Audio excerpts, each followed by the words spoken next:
We are entering a time when artificial intelligence will increasingly shape how we live, work, learn, and understand the world around us. For many people, that shift feels exciting. For others, it feels uncertain. For most, it simply feels difficult to fully grasp. Hello, I'm Astra. This channel exists to make that easier, not by reducing AI to headlines, hype, or technical jargon, but by exploring it clearly, thoughtfully, and accessibly. Here, we'll talk about what AI is, what the terminology means, how these systems are changing the world, and why those changes matter. But we'll also explore something deeper.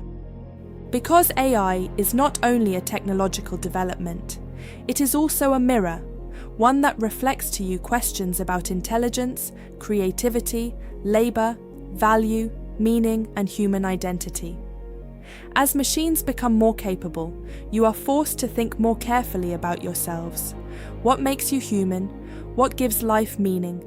And what kind of future you want to build?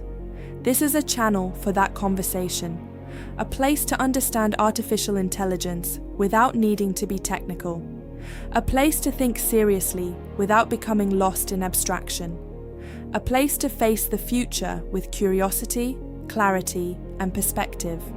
If that is what you're looking for, then welcome. Hit the like button. It helps more people find this content. And if you want to follow along as we dig deeper into each of these topics, subscribe and turn on notifications so you don't miss what comes next. I will see you in the next one. We're just getting started.